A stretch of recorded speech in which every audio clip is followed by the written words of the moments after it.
Ladies and gentlemen, boys and girls, pulling up on Big Tig and Jazzy McBee is the principal consultant of Kirnon Consulting and co-founder of the Ebony Caucus. Mr. Justin Kirnon, what up, Just? What's going on? What did we learn from the primary yesterday? Man, I'm gonna tell you the biggest thing that we learned. We need to show up, man.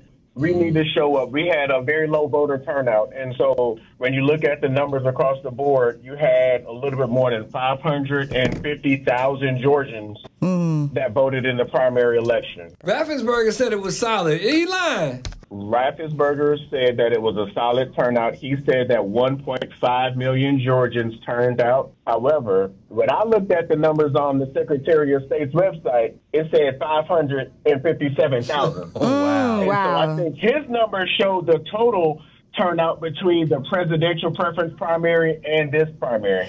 And you know what? For some reason, I do believe you, because when I went to my polling location, it was literally nobody there.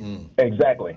Yeah. That's the case across the board. Everybody that I've spoken to over the last, that's exactly what they said. And when, me and my fiance voted yesterday, we went in the afternoon and only 80 people voted in our polling precinct. Oh, wow. And so those numbers were, and so I'm going to tell us we need to step up, especially because when you look at the racial breakdown of those numbers, 166,400 black people voted in this election. I seen more people in Publix yesterday.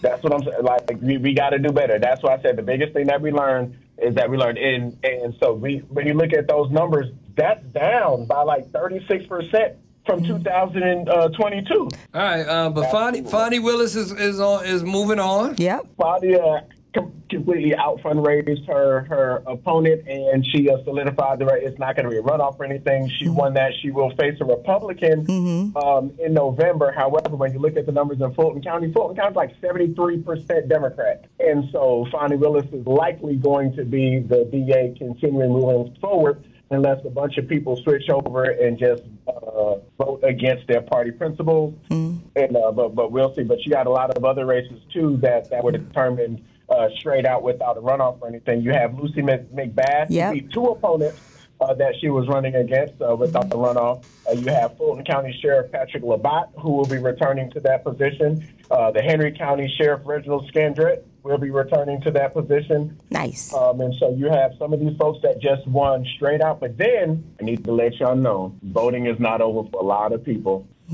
Because if a candidate did not get more than 50% of that vote, we got to go to a runoff. Yep. And that runoff election is going to be on June 18th.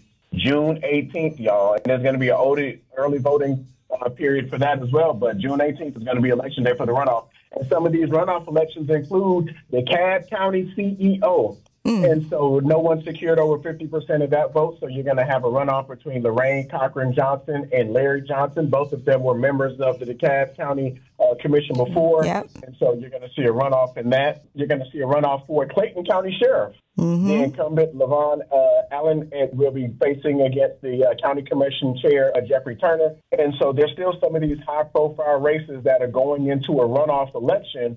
And so the unfortunate thing about it is, if you think we had low voter turnout in this one, wait till June 18th. Those numbers are going to be low as well. Absolutely. Well, Justin, as always, your insight and energy are welcome and appreciated. Y'all make sure y'all holler at my boy, Justin Kirnon, and thank you for pulling up, bruh. Appreciate it, Justin.